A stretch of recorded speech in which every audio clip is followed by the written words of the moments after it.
আজ সকাল সকাল ঘুম থেকে উঠে গেছি। উঠে গিয়েই তোমাদের সঙ্গে নতুন একটা ব্লগ শেয়ার করছি। আশা করি তোমরা সবাই ভালো আছো, আমরাও ভালো আছি। আর বন্ধুরা, কি বলো তো, গরমে কেমন থাকবো বলো তো? গরমটা এত পরিমাণে পড়েছে, মানে মোটামুটি 3-4 বার স্নান করা হয়ে যাচ্ছে, এত গরম। তবুও তো নিচতলা বলে একটু রেহাই, কিন্তু গরমটা এতটাই গরম পড়েছে যে সহ্য করতেই পারছি না। তোমাদের ওখানে কীরকম গরম পড়েছে তোমরা অবশ্যই কমেন্ট করে কিন্তু জানাবে। মোটামুটি সব জায়গাতে বেশ ভালোই গরম পড়ে গেছে। এখন জানো তো বন্ধুরা, ভয়েস দিতে গেলেও যদি ফ্যানটা অফ করে দিই সত্যি দিতে পারি না, প্রচণ্ড ঘেমে যায়, মনে হয় যে একদম স্নান করে গেছে। তো সকাল সকাল দেখো একদম মানে রোদের অবস্থাটা দেখতে পাচ্ছ। মোটামুটি এখন কটা বাজে, 8:30 কি 9:45 মতো বাজে। তো অনেক সকালে উঠেছিলাম, ওঠার পর এদিক ওদিক সেদিক করে গিয়ে আবার শুয়ে পড়েছিলাম। মোটামুটি এখন ঘুম মোটামুটি 7টা হলেই চোখটা খুলে যায়। আর তার থেকে বেশি ভোরবেলায় সত্যি করে আমি উঠতেই পারি না। তো ওইদিকে মুখ টুক ধুলাম, ধুয়ে টুয়ে সকালে ঘুম থেকে উঠে একবার কিন্তু গা ধোয়া হয়ে গেছে। মানে এত গরম করছে, আমার মোটামুটি 4 থেকে 5 বার গা ধোয়া হয়ে যাচ্ছে। তো ভাবলাম চুলটাকে একদম উঁচু করে বেঁধে নিই, একদম সকালবেলায় উঠে বাথরুমে গিয়ে ফ্রেশ হয়ে তারপরে আমি একদম কাজকর্মে মানে শুরু করে দিয়েছি। আসলে গরমের জন্য জানো তো কিছু করতেও ভালো লাগে না, খেতেও ভালো লাগে না, মানে কিছুই ভালো লাগছে না। তো এখন তো গরমটা কেবল শুরু, এখনও কিন্তু অনেক বাকি আছে। তো চুলটা ভালো করে বেঁধে টেঁধে নিলাম, নেওয়ার পর এখন আমি রান্নাঘরে এলাম। একমাত্র রান্নাঘরটা খোলা থাকলে আমার খুব ভালো হাওয়া দেয়। মানে রান্নাঘরটা কি বলো তো, এখানে মোটামুটি অনেকগুলো গাছ আছে, তোমরা নিশ্চয়ই দেখেছো। যারা আমার ডেইলি ব্লগ দেখো তারা কিন্তু মানে জানো, এখানে একটা নিম গাছ আছে, তারপরে জবা গাছ আছে, মোটামুটি অনেকগুলোই গাছ আছে। তো এই দিক দিয়ে বেশ ভালো হাওয়া ঢুকে। আমি যখন রান্না করি, রান্না করতে করতে মাঝে মাঝে এই জায়গাটা এসে দাঁড়াই, বেশ ভালোই লাগে। তারপর একটু জল খেয়ে নিলাম। সকালে জানো তো জল না খেলে ভালো লাগে না। আমি ঘুম থেকে ওঠার পর মুখ টুক ধোয়ার পর 1 গ্লাস আমাকে জল খেতেই হবে। তারপর আমার প্রত্যেক দিনের যেরকম কাজকর্ম সেইগুলো মোটামুটি মনের মধ্যে আইডিয়া করে নিচ্ছি যে কোনটা কখন করব, কি কাজ করলে তাড়াতাড়ি কাজগুলো আমার সম্পূর্ণ হবে। তারপর জামা কাপড়গুলো তো কাচা হয়ে গেছে, তোমরা দেখতেই পেয়েছিলে। তো এখন কি করছি বলো তো, অনেক জামা কাপড় হচ্ছে বলে 2বার করে কাচতে হচ্ছে। নাইটি হয়ে যাচ্ছে, প্লাস বাবুদেরও জামা কাপড় হয়ে যাচ্ছে। ছেলেকে তো কিছুতেই স্যান্ডো মানে গেঞ্জি পরানো যাচ্ছে না, মানে বকে বকে এখন পরানো হচ্ছে। সেই মোটা মোটা কলার দেওয়া গেঞ্জিগুলো পরবে। আর ওয়েদারটা দেখতে পাচ্ছ, প্রচণ্ড রোদ কিন্তু। আর আমার এই জায়গাটা দেখতে পাচ্ছ কি সুন্দর পরিষ্কার হয়ে গেছে, তাই না? তো হ্যাঁ, আমাদের যে মোটামুটি সেই মাসে একবার আসে, তো ওই দাদা এসে ভালো করে, রাজুদা এসে এদিক ওদিক ভালো করে পরিষ্কার করে দিয়েছে। নাহলে আমিও করি, আমার বরমশাইও করে। মানে যতটুকু আমরা পরিষ্কার পরিচ্ছন্ন রাখতে পারি ততটুকুই কিন্তু চেষ্টা করি। আর মানে বাড়িঘর যত পরিষ্কার রাখবে দেখবে ততটাই মনটাও ভালো থাকে। তো এক গাদা জামা কাপড় কিন্তু এখানে আমার হবে না, তো এখানে কিছুটা জামা কাপড় দিয়ে দেবো আর ওদিকে আমি কিছুটা দিয়ে দেবো। ওইদিকে জামা কাপড়টা দিলে জানো তো ওই ঘরটা একটু ঠান্ডা থাকে, আর আমার ঘরটা তো প্রচণ্ড গরম। যেহেতু রোদটা একদম আমার জানালার দিকটাতেই আসে। আমি এত কথা বলি, মানে কথা বলতে বলতেই মনে হয় যে এই কথাটা মনে হয় তোতরা হয়ে গেল। তো তোমরা কিছু মনে করো না, আমার যদি কথার কোনোটা খারাপ হয় সত্যি তোমাদের কাছে আমি ক্ষমা চাইছি। তো আসলে কি বলো তো, সারাদিন কাজ করার পর রাত্রে যখন আমি মানে এডিটিং করি, তারপরে যখন ভয়েস দিই, সত্যি করে আমার তখন শরীর ছেড়ে দেয়। তবুও কিন্তু আমার ভালো লাগে। ইউটিউবে আমরা যারা কাজ করি সত্যি করে অনেক কষ্ট করি। তো এখানে দেখো ছেলেকে এখন আমি আদর। গুড মর্নিং ফ্রেন্ড, দেখো বলে দিল, ওঠো ওঠো, আমি জামা কাপড়গুলো মেলে দিই। আচ্ছা, বাইরে রোদ,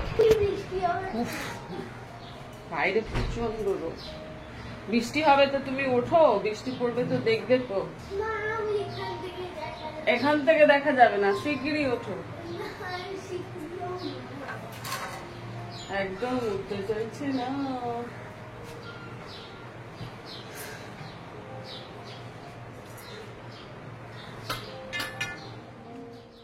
তো যতগুলো শুকনো জামা কাপড় ছিল সবগুলো তুলে নিয়ে এলাম, এখন করছি ভাঁজ।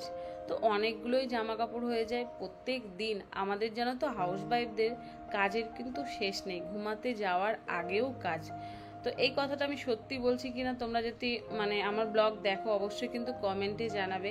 আমি তো নিজেকে মনে করি রাতে যখন শুতে যাই না তখনও আমি মাথার মধ্যে রাখি যে তালাটা মেরেছি তো, ঠান্ডা জলের বোতল ভরেছি তো, এখানে এই জায়গাতে এই জিনিসটা রেখেছি তো, মানে সবসময় যেন কাজের শেষ থাকে না। ঘুম থেকে ওঠার পরও যেন আবারও সেই একই কাজ শুরু হয়ে যায়, মানে চিন্তা হয়ে যায় যে কোন কাজটা করলে ঠিকঠাক হবে।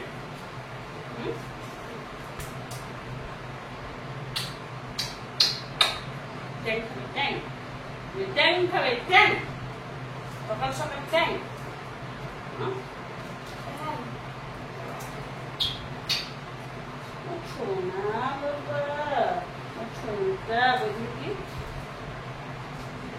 রাসনা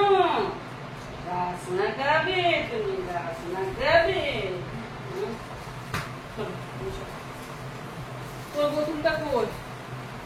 মাঝে মাঝে না এরকম করে আদর করতে বেশ ভালোই লাগে। ছেলে তো এখন অনেক বড় হয়ে যাচ্ছে, এখন আর কাছে আসতেও চায় না। মেয়ে তো অনেক বড় হয়ে গেছে, সেই ছোটোবেলাকার কথাগুলো মনে পড়ে যায়। ওদেরকে এত আদর করতাম, এত হাম্পি মানে খেতাম। এখন বড় হয়ে গেছে, এখন তারা অনেক বড়, মানে আমার মেয়ে কি বলো তো অনেক বড় হয়ে গেছে এখন, মানে সেই জায়গাটা আর হয় না। হ্যাঁ ভালো তো বাসি, ছেলে মেয়ে দুজনকেই ভালোবাসি। তো মেয়েও মাঝে মাঝে রাগ করে, বলে মা তুমি ভাইকেই বেশি ভালোবাসো। আমরা ঠিক আছে, ভাইকে যেরকম আদর করছি তোকে আদর করব, তুই আসবি? তো বলে না না না না। তো আমি বলি তাহলে তুই যখন ছোট ছিলিস আমিও এইভাবেই তোকে ভালোবাসতাম, আদর করতাম, তোকে ঘুরতে নিয়ে যেতাম। ছেলেকে তো তবুও আমি ঘুরতে নিয়ে যেতে খুব মানে পারিই না। মেয়ের বেলায় প্রত্যেক দিন স্টেশনে নিয়ে যেতাম, পার্কে নিয়ে যেতাম। এখন আর সেই ইচ্ছেটা সত্যি করেই করে না। সেই ছোট্টবেলা থেকে সংসার করছি, এখন আর ধৈর্য হয় না, এখন আর ভালো লাগে না। মোটামুটি 13টা বছর সংসার করা হয়েছে, সত্যি করে এই 13টা বছরে আমি যেন তিক্ততা হয়ে গেছি, মানে ভালোই লাগে না। মনে হয় সেই একই কাজ, একই জীবন, কোনো কিচ্ছু হেরফের নেই। এই জন্য সত্যি করে মাঝে মাঝে না বিরক্ত হয়ে যায় যে অল্প বয়সে বিয়ে করলে কি এটা হয় আমি জানি না। আসলে কি বলে তো, কাজ তো করতেই হবে, আমার যেখানেই বিয়ে হোক না কেন কাজ তো করতেই হবে, সে রান্না বান্না ঘরের কাজ সব কিছু। কিন্তু মনে হয় যে আরেকটু হয়তো বয়সে যদি বিয়েটা হতো হয়তো এতগুলো কাজ করতে হতো না। এটাই মনে মনে ভাবি। তো তোমাদের সঙ্গে একটু শেয়ার করলাম। তো দিদির সঙ্গে প্রায় কথা বলি আর বলি দিদি আমার আর ভালো লাগছে না, আর ভালো লাগছে না। দিদি বলে তুই একটু বাইরে বেরো, একটু নিজে নিজে ঘুর, দেখবি মনটা ঠিক হয়ে যাবে। সেই ঘরের মধ্যেই থাকিস, এই কারণে তোর মনটাও ভালো লাগে না, খিচিবিচি করে। আর আমার কর্তামশাই এতটাই বিজি থাকে, সবসময় স্কুল দোকান, তো সেও আমাকে সত্যি করে সময় দিতে পারে না। কেন পারে, কিন্তু ও যখন সময় দেয় তখন আমি হয়তো ছেলে মেয়েকে পড়া নিয়ে ব্যস্ত থাকি। মানে দুজন কি বলো তো, আমরা কাজে ব্যস্ত, তো দুজনকে সময় দেওয়াটা হলো খুব ভাগ্যের ব্যাপার। তবুও আমরা লাইফে অনেক হ্যাপি, অনেক সুখী। দেখো দুঃখ কষ্ট তো আছেই। আমার কি ঝগড়া হয় না তোমার দাদা ভাইয়ের সঙ্গে? অবশ্যই ঝগড়া হয়। তা বলে কি ও আমাকে ছেড়ে দেবে না আমি ওকে ছেড়ে দেবো? সেই ভালোবাসা আছে বলেই আমাদের ঝগড়া কিন্তু হয়। ঝগড়া কিন্তু বেশিক্ষণ হয় না ঠিক তাড়াতাড়ি, যেন আমি মিল করে নিই। ও ঝগড়া করে রাগ করে থাকে কিন্তু আমি মিল করে নিই। আমার ঝগড়া জিনিসটা যেন তো বন্ধুরা ভালো লাগে না। আমি কারোর সঙ্গেই ঝগড়া করতে পারি না এখন। তো আগে তাও বা একটু রাগ জেদ ছিল, এখন যেন আস্তে আস্তে আমার রাগ জেদ যেন কোথাও হারিয়ে যাচ্ছে। এখন আর ভালোই লাগে না এগুলো। এই যে আমার ছেলেকে দেখছো এদিক ওদিক ঘুরছে, এত পড়তে বসতে বলছি কিছুতেই পড়তে বসছে না। এখনো কিছুটা পরীক্ষা বাকি আছে, তো যতক্ষণ না আমি ধরে বেঁধে বসবো ততক্ষণ ও বসবে না। ও কেন, মেয়েও বসতে চায় না। তো মেয়েকে তো বকা টকা দিলে তবুও বসে, ছেলেকে তো একদম ধরে বেঁধে বসতেই হয়। আর গরমের জন্য জানো তো আমার কিচ্ছু ভালো লাগে না, রাত্রিবেলা তো রান্না করতে একদম ইচ্ছে করে না। আর আমাদের রান্নাঘরটা না এতটাই গরম, কি বলবো, একবার রান্না করে নিলে আর ইচ্ছে করে না যে সন্ধ্যের দিকে রান্নাঘরে যায়। আসলে ওয়েদারটাও তো সেরকম, বুঝতেই পারছো, গ্রীষ্মকাল মানে হচ্ছে সেই গরম একদম। তো যত আমি পরিষ্কার করি আর দেখতে পাচ্ছ ততই নোংরা যেন কোথাও থেকে জমা হয়ে যায়। তো এখন আমি ভালো করে এগুলো সব পরিষ্কার করে নেব। আর উঠোনটাও মানে আমার যে সামনেটা আছে তো সেটা একটু ভালো করে পরিষ্কার করে নেব। আর জল দিয়ে কি বলো তো বিকেলের দিকে ভাবছি একটু ধুয়ে দেব। তো বিকেলে তো গাছে জল দিতে হয়, এখন দুবেলা করে গাছে জল দিতে হয়। সকালে যদি না দিতে পারি তো বিকেলের দিকে জল না দিলে দেখবো পুরো গাছগুলো আমার কি রকম হয়ে গেছে। আর গ্রীষ্মকালে দেখবে ছোট ছোট বেলি ফুলগুলো ফুটে, এত গন্ধ না, বেশ ভালো লাগে। তারপর এখন চা খাবো। তো মেয়েকে জিজ্ঞেস করলাম, আসলে চা আমরা এখন কেউ খায় না, বর একবার খায়, আর বাড়িতে থাকলে মাঝে মাঝে বললে আমাকে যদি বলে যে সরস্বতী একবার চা করে দাও, তখন হয়তো চাটা করে দিই। আর আমিও এখন চাটা সেরকম খুব একটা গরমের জন্য খেতে চাইছি না। তো চিনিটা আমার শেষ হয়ে গেছিলো। আর একটা জানো তো বন্ধুরা, এই যে হরেক মাল দাদারা এখন আর আসছেই না। আগে যে কত রকম মানে এই দাদা ওই দাদা সেই আসতো, এখন আর আসেই না। আমার কতগুলো কৌটোর দরকার, আমি মানে পাচ্ছিই না। তো বরমশাই বলেছে না, ও বাড়ি থেকে ফ্লিপকার্ট থেকে কেনা আছে অনেকগুলো, তো সেইগুলো আমি বের করে দেবো, তুমি সেইগুলোতে জিনিসপত্রগুলো রেখো। তারপর এখানে দেখো বাজার থেকে একটু মাংস নিয়ে এসেছিলো। আমি বলেছিলাম যে অনেকদিন ধরে মাংস খাওয়া হচ্ছে না, একটু নিয়ে এসো। তো নিয়ে এসছে, দেখো অনেকটাই নিয়ে এসছে, আর দামও তো অনেক হয়ে গেছে এখন, জিনিসপত্র আগুন একদম। তারপর কিছুটা বাসন ছিল, সেগুলো মেজে নিচ্ছি। ছেলের টিফিন বক্স, এই দেখো আমার কাপ, আমার বড় কাপে চা খেতে কিন্তু খুব ভালো লাগে। সারা দিন যে কত বাসন মাজে কিন্তু তার ঠিক নেই, এই বাসন ওই বাসন জমা হতেই থাকে। তো তামার গ্লাসটা একটু কালো কালো হয়ে গেছে, এটা ভালো করে তেঁতুল দিয়ে মাজলে খুব ভালো হবে, কিন্তু হাতের আমার জোর নেই। হাতে বললাম না যে কিসে ব্যথা পেয়েছে, অনেকদিন ধরে এটা আছে, ব্যথা যাচ্ছে না। আমি একবার উঠে গেছিলাম, তারপর তুমি কি বললে জানলাটা বন্ধ করতে? আমডাল করবো, মানে গ্রীষ্মকালে আমডাল, মানে আমডাল খেতে খুব ভালো লাগে। আর আমি আজকে প্রথম বানাচ্ছি, তাহলে আম তো বাড়িতেই আছে, তো আম ডাল করালাম, ঠিক আছে। আসলে ছেলে মেয়েরা খেতে চায় না, তো এই জন্য আমার করতেও ভালো লাগে না। এখানে কি কি সবজি আছে না আছে আমি দেখছি, আর কতগুলো দেখতে পাচ্ছ জলের বোতল আছে। আসলে এখন এত গরম যে এখন এমনি নর্মাল জল খেতেই পাচ্ছি না। ছোট ছোট করে গাজর আর বিনসও কেটে রেখেছি। চাউমিন নিয়ে এসছে ওর বাবা, তো ভাবছি একদিন বানিয়ে দেবো ওদেরকে। আমার খুব একটা যে ভালো লাগে তা না, বাচ্চারা খেতে ভালো লাগে মানে ভালোবাসে বলে ওদের জন্যই বানানো হয়। এখানে বিস্কিটের কৌটোটা দেখতে পাচ্ছ, কত রকম বিস্কুট আছে, মানে আমার ছেলে দুটো একটা খাবে আবার কেটে কেটে রেখে দেবে। তো ভাবলাম আর একটা কৌটো নিতে হবে, এগুলো এদিক ওদিক করে ঠিকঠাক করে রেখে দিতে হবে। আর এখন আমি চা খেয়ে নিচ্ছি, তারপরে বসে বসে সবজি কাটবো।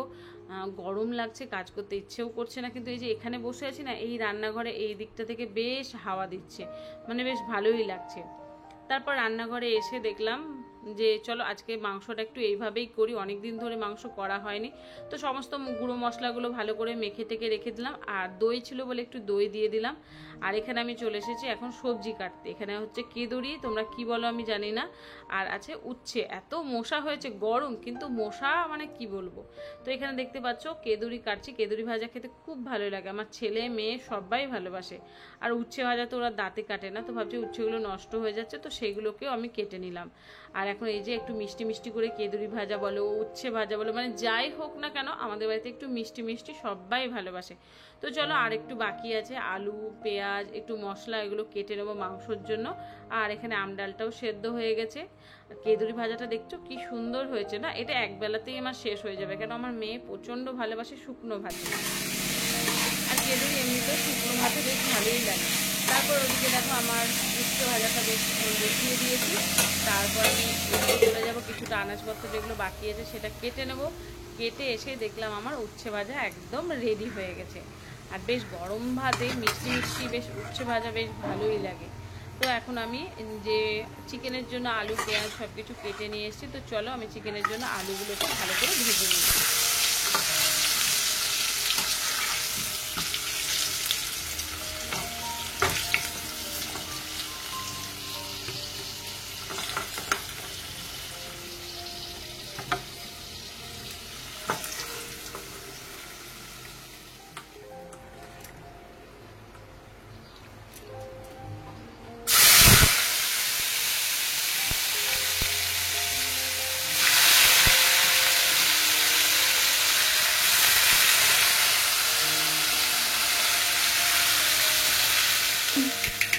দেখো এই যে আমার এই মিক্সিটা একদম চলছেই না, কেন যে চলছে না, আমার মাথাটা গরম হয়ে গেছে। কাজের সময় যদি এগুলো না থাকে ঠিকঠাক, না পেন্সিলটা না রাখলে তো এটা হবে না। এটা 3 তে এটা 2 করে দিয়েছে, এটা ঘুরছেই না, কিছুতেই ঘুরছে না। আমি কি বলবো বলো তো, বর যতক্ষণ না আসবে ততক্ষণ মাংস হবে না। থাক, পেঁয়াজটা শুধু ভাজা হয়েছে, এই যে মাংসটা দিয়ে দিয়ে এখন ঘরটা মুছবো। কি করবো, ভাবলাম যে রান্না করে নেবো তাড়াতাড়ি করে। যেদিন ভাববো তাড়াতাড়ি সেদিন আর কিছুতেই হবে না। কি যে হয়েছে তার ঠিক নেই। মশলাটা এখন কোথা থেকে, ওই ফ্ল্যাট হলে কি বলতো মানে বেটে নিয়ে চলে আসতো, এখানে কাউকে চিনি না জানি না, না এই একটা সমস্যা এখানে এসে। এখন থাক, বন্ধ করে রেখে দিলাম। এখন ঘরটা মুছি, পুরো ঘেমে গেছে, মানে অনেকক্ষণ ধরে আমি চেষ্টা করছি কিন্তু এই হচ্ছে না। আজকে ভাবলাম খুব তাড়াতাড়ি আমার রান্না বান্না হয়ে যাবে আর স্নান টান করে নেব। তো এই যে কি করব বলো তো, আমার কপালটাই খারাপ। তো ভাবলাম বসে থাকবো, বসে না থেকে এই জায়গাটা ভালো করে পরিষ্কার করি। আমার যে মান্থলি বাজারগুলো থাকে তো এইগুলো আমি এখানেই দেখো রাখি। এই জায়গাটা একটু মানে এলোমেলো হয়ে গেছে, বড়মশাইও করে, আমিও করি, ছেলে মেয়েও এদিক ওদিক থেকে নামাতে থাকে। তো এই কারণে যেন তো ঠিক থাকে না। তো ভাবলাম চলো আজকে এইগুলো আমি করি, যখন মোটামুটি অনেকটাই টাইম আছে তো বসে না থেকে আমি এই সব কাজগুলো করি আর তোমাদের সঙ্গে শেয়ার করি। আর আমার একটা ছোট্ট দেখো শিলপাটা আছে, তো এটাও মানে ভালো করে ধুয়ে টুয়ে রাখবো। মানে অনেকটা বড় হলে কি বলো তো বাটতে সুবিধা, এটা অনেকটাই ছোট, এই কারণে বাটতেও অনেকটা অসুবিধা হয়। আর এখন আমি এই যে এই টেবিলটার একটা কভার আছে তো এটা কেচেছিলাম, তো এটা এখন ভালো করে পেতে দেব। এখানে আমি সেরকমভাবে কিছু রাখি না জানো তো, রাখলে কি বলো তো আমার ছেলে মেয়ে প্রচণ্ড দুষ্টুমি করে। ওরা বাড়িতে থাকলে যতক্ষণ ঘুমিয়ে থাকে ভালো, আর জেগে গেলেই এই দিকের জিনিস ওই দিক ওরা করতে খুবই ভালোবাসে। আর এই ছোট্ট টেবিলটা দেখতে পাচ্ছ, এটা আমাকে আমার দিদি দিয়েছিল। আমার ছেলে যখন দিদির বাড়ি থেকে আমার ছেলে হয়েছিল তো ওখান থেকে আসার সময় দিদি আমাকে এই টেবিলটা দিয়েছিল। তো আমার জীবনে অনেক কিছু ঘটনা আছে যেগুলো তোমাদের সঙ্গে শেয়ার করব। আমার ছেলে কোথা থেকে হয়েছে, বাপের বাড়ি থেকেও আমার মানে মা বাবা ছিল না, এরকম অবস্থা। আমার যে কি কষ্ট হয়েছে আমার ছেলে হতে একমাত্র উপরওয়ালাই জানে। তো বেঁচে আছি শুধু তার ভালোবাসা। সত্যি করে আগে তো আমি ইউটিউবে এইসব মানে ভিডিও করতাম না, যদি করতাম হয়তো সত্যি করে তোমাদেরকে শেয়ার করতে পারতাম, আমিও মাঝে মাঝে দেখতে পেতাম। ইউটিউবে ভিডিও করি এটা ঠিক কথা, কিন্তু মনে হয় যখন জানো তো খুব দুঃখ হয়, খুব কষ্ট হয়, যখন আমার বাবাকে দেখতে ইচ্ছে করে তখন আমি আমার বাবাকে না ভিডিওর মাধ্যমেই দেখি। তো ইউটিউব আমাদের জন্য অনেক কিছু, মানে আমি তো মনে করি আমার জন্য অনেক কিছু দিয়েছে। ছোটোবেলাকার ছেলের জন্মদিনের কিছু ছবি, মেয়ের জন্মদিনের ছবি, সেগুলো দেখলে না মনটা ঠিক ভরে যায়। হয়তো কিছু দেখ আর না দেখ, হয়তো অনেক আর্নিং করতে পারি না ঠিকই কথা, কিন্তু এই যে এই বড় পাওনাটা দিয়েছে, এই পাওনাটাই হচ্ছে জীবনে অনেক বেশি। আমাদের মধ্যবিত্ত ফ্যামিলিদের জানো তো বন্ধুরা অনেক কষ্ট করে চলতে হয়। তো একটু একটু করে নিজের ভালো লাগা জিনিসগুলো করতে হয়, একবারে হয় না। মনের মধ্যে অনেক ইচ্ছে থাকে, কিন্তু সব ইচ্ছেগুলো কি আমরা পূর্ণ করতে পারি? পারি না। সময় লাগবে, আস্তে আস্তে হবে। অনেক ইচ্ছে অনেক আশা যেমন হয়ও না, হয়তো ভাবলাম এক, হয়ে গেল অন্যরকম। তো তা বলে কি আমরা বাঁচা ছেড়ে দেব? আমরা কি নিজের জীবনটা শেষ করে দেবো? তা তো না। সেই বাঁচার ইচ্ছেটা আস্তে আস্তে অন্যরকমভাবে আমরা তৈরি করি। আর সংসার সত্যি করে যদি একটা মানুষ ভালো করে গুছিয়ে গাছিয়ে পরিপাটিভাবে কিছু কাজকর্ম না করতে পারে তো সংসার সত্যিই ঠিকঠাক হয় না। ছেলেরা যেরকম বাইরে খুব পরিশ্রম করে, কাজ করে, দুটো উপার্জন করে, সেরকম একজন হাউস ওয়াইফও কিন্তু তার সংসারের জন্য গুছিয়ে গাছিয়ে কিন্তু কাজ করে, যাতে কোনো অসুবিধা না হয়, তার সংসার যেন ঠিকঠাক থাকে, ছেলে মেয়েকে মানুষ করতে পারা যায়। আমার জীবনে এখন একটাই লক্ষ্য, আমার ছেলে মেয়েকে মানুষের মতো মানুষ করা, ওরা যেন ভালো মানুষ হয়, নিজের পায়ে দাঁড়াতে পারে। আর একটা জিনিস আমি যাকে খুব ভালোবাসি সেটা হচ্ছে ইউটিউব। এই পরিবারকে আমি সত্যি খুবই ভালোবাসি। তোমরা আমাকে এত ভালো ভালো কমেন্ট করো না, আমাকে আমি ভিডিও করতে সত্যি ইচ্ছে করে। তোমাদের ভালোবাসার জন্যই হয়তো আমি আজকে এই জায়গাটায় দাঁড়িয়েছি। আগামী দিনগুলোতেও আমি কিন্তু তোমাদেরকে চাই, তোমরা যেন আমার পাশে থাকো। আমি যতদিন এই লাইনে মানে ভিডিও করব, ইউটিউবে থাকবো, ততদিন তোমরা যেন আমার পাশে থেকো। তোমরা ছাড়া কিন্তু আমি কিচ্ছু না। সব সময় বলি যে আজ যতটুকু এগিয়ে গেছি সব কিছু তোমাদের বন্ধুরা, তোমরা এতটা ভালোবাসা আমাকে দিয়েছো বলে। তো আগামী দিনগুলো চাই যেন আরও ভালোবাসা দাও, যাতে আমি তাড়াতাড়ি করে ঠিক লক্ষ্যে পৌঁছাতে পারি। আর এই বেসিনটা দেখতে পাচ্ছ, আমার না এই বেসিনটা একটু খারাপ হয়ে গেছে। তো বড়মশাইকে বলেছিলাম যেখান থেকে নিয়েছো তো ফোন করার জন্য, তো ফোন করেছে এই বেসিনটা পুরোটাই চেঞ্জ করতে হবে, মানে একটা জায়গা না পুরোটাই ফেটে গেছে। মোটামুটি 2 দিন 3 দিন অন্তর অন্তর আমি বেসিন পরিষ্কার করি। আমি এইভাবেই কিন্তু সংসারের কাজগুলো করি, যেইভাবে কাজগুলো করি তো তোমাদের সঙ্গে সেইভাবেই শেয়ার করি। এমন না যে আমি হয়তো লোক দেখিয়ে করি, আমার সংসারে যে কাজগুলো তো শুধু আমি করি, তো আমি সেটাই তোমাদের সঙ্গে কিন্তু শেয়ার করি। এখানে মেয়ে পুজো করে নিয়েছে, আজকে সেরকমভাবে ফুল ফুটেনি। আর এখানে দেখো রায়তা হচ্ছে, বর্মশাই চলে এসছে, মিক্সিটা ঠিক করে দিয়েছে। আসলে মিক্সিটা জানো তো একটু খারাপ হয়ে গেছিলো, তো সেই তারটা একটু এরকম ওরকম করলো, আর দেখলাম ঠিক হয়ে গেল। তো এখানে দেখো রায়তা, আর বর্মশাই বলে তুমি স্নান করতে চলে যাও, সব কিছু তো আছে রেডি, তো চিকেনটা আমি করে নিচ্ছি। তো চলো স্নান করে আবার আসছি তোমাদের সামনে।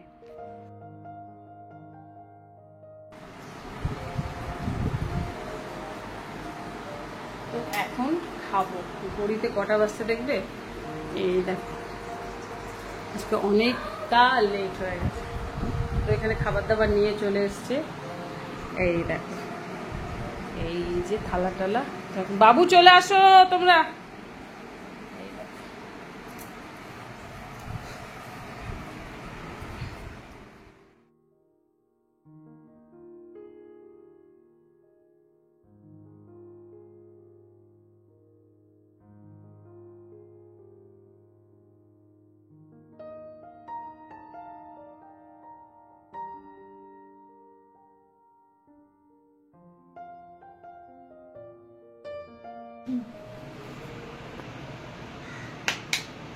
ঠান্ডা জল, এখন ঠান্ডা জল খাবো, আর এখন একটু শুবো আর একটু কাজ। এই গাছগুলোর অবস্থা খারাপ, এত রোদ না, রোদের জন্য পুরো জল। দেখো বেল পাতাটা বেশ ভালোই এখন, বেশ ইয়ে হয়েছে, পাতা দিয়ে হয়েছে, অনেক কটা পাতা বেরিয়েছে। বাবা ছুটি গাছটার অনেকগুলো ফোড় বেরিয়েছে, অনেকগুলো, দেখো নিচে একটা উপরে একটা, বেশ ভালো ফোড় হয়েছে। তো তারপর একটু ঘুমিয়ে পড়েছিলাম, আর দুপুরের দিকে এখন না ঘুমালে তো একদম ভালো লাগে না। তারপর এখন ঘড়িতে মোটামুটি 5:30 না 6টা বাজে। তো আমি সেরকমভাবে ঘড়ি দেখিনি, 6টাই বাজে। আজকে ছেলেরও পড়া নেই, মেয়েরও পড়া নেই, বাড়িতে পড়বে। তো আমি সন্ধ্যেটা দিলাম, তারপরে এখানে দেখো ছেলে একটা আগরবাতি নিয়ে এলো, তারপরে দিয়ে দিল। তো আমার মেয়ে বকা দিচ্ছে যে তুমি এখানে কেন দিয়েছো, নিচে দাও, যেহেতু গাছটা পুড়ে যাবে। এখানে আমার তুলসী মঞ্জুরিটা আছে। তো বিকেলের দিকে এখন গাছে জল দিচ্ছি, আর সকালের দিকে বড়মশাই দেয় মাঝে মাঝে, তো আমি ভাবলাম এদিকটা পুরোটাই ধুয়ে দিই। আর এই সবুজ সবুজ পাতাগুলো দেখতে বেশ ভালো লাগছে। তো আমি তো সারাদিন কাজ করতেই আছি, আর যদি বেশি কাজ দেখাতে যাই তোমাদেরকে আর ভালো লাগবে না। তো চলো আজকের ব্লগটা এখানেই শেষ করছি, আবার একটা নেক্সট ব্লগে খুব তাড়াতাড়ি তোমাদের সঙ্গে দেখা হচ্ছে। টাটা।